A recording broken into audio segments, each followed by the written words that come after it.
For this video review, we're going to take a look at DC Universe Classics. This is the blue Beetle figure, Ted Cord by Mattel. So this action figure was released in 2008. So let's do a quick 360 of the figure while it is still in packaging, because we're going to take this action figure out of package. So this is the front of the box of the figure. And this figure is part of a collect and connect wave for the Atom Smasher figure. So this is all of the figures that is associated with this collect and connect Atom Smasher piece. So we have the action figure out of packaging, and we have the Build-A-Figure piece for the Atom Smasher figure. And of course, our figure for review, Blue Beetle Ted Cord. Okay, so I already have my blue gloves on, so we could take a hold of the figure because we're going to discuss articulation points and at the same time details. So blue gloves on, so the camera won't lose focus on the subject matter, and we could retain that 4K quality video very well. Instead of the camera trying to focus on my hands, it's going to focus on the good looking action figure. Okay, so let's take a look at the head sculpt of this action figure. So compared to the Mattel DC Universe Classics figure, so the goggles on this action figure, they are see-through, so you could still take a look at the eyes of the Ted Cord character. So as to range of motion, left and right, a little bit of head tilts, rocker motion left and right. This is the details on the chest of the action figure, details on the back of the action figure, details on the arms, and details on the legs. And the most noticeable thing about this action figure is going to be with regards to the component that holds on to the grapple gun or the grapple unit of Ted Cord. So his only piece of equipment, and this figure has retention for it.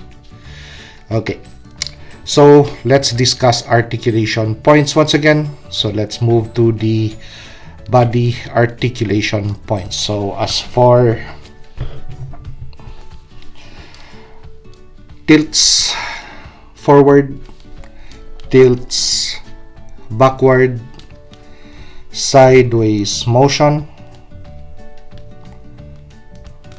and it seems that we have 2 points of articulation, I think, for the waistline, because I could still feel additional articulation point on this waistline just underneath the belt line.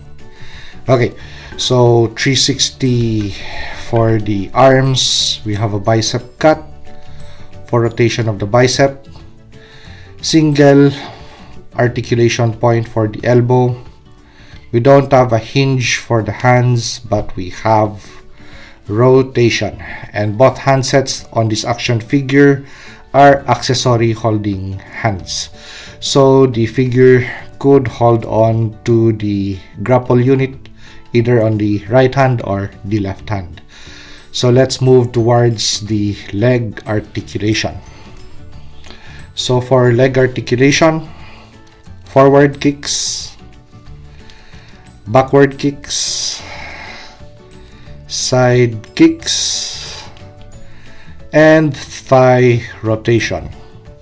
Single point of articulation or bend for the knee, and we have a hinge for the foot, but we don't have any form of rocker motion.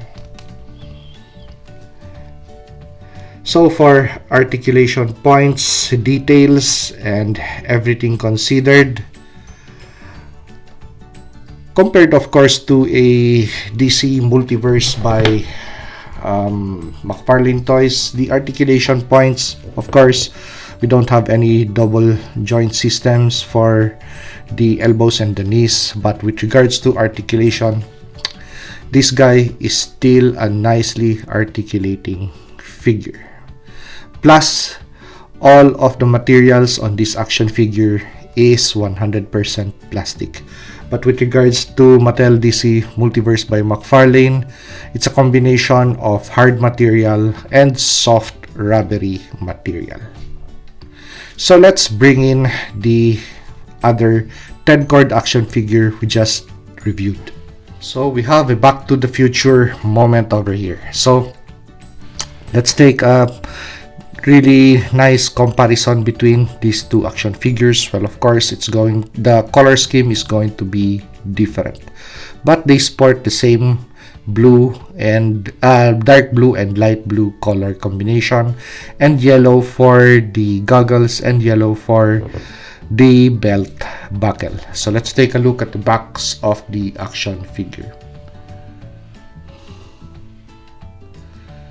So very noticeable, of course, it's going to be with regards to the design, and at the same time it's going to be the design on the back of the action figure. So with regards to the design on the chest, they share the same design, but with regards to the design on the back, it's going to be different. Another notable difference is going to with regards to the accessory holding hand. For the new version Blue Beetle action figure, it's going to be a left handheld accessory. But for the old Blue Beetle figure, it's going to be right hand and left hand. So let's take a look at the accessories of these two action figures. Since that Blue Beetle does not offer any weapon retention system, so let's take a look at the weapon retention system or accessory retention system for this 2008 version. So we have a flap that goes over the slide of the Blue Beetle gun, and it holds the weapon in place. And we also have an opening for the barrel, and this is how the accessory would look. So let's take the figures out.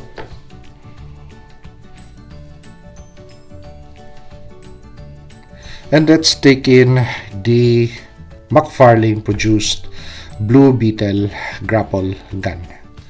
Of course, it's going to be different because of the attachment, the added piece, which is the scarab. So this piece would have a painted material on the slide of the grapple gun, while this one won't have any painted material. But this does not have a trigger, which the old one has. And this accessory has a shorter handheld device or handheld system, So we have the McFarlane Blue Beetle figure with the Mattel Blue Beetle accessory. So actually, this accessory still fits the larger scale figure.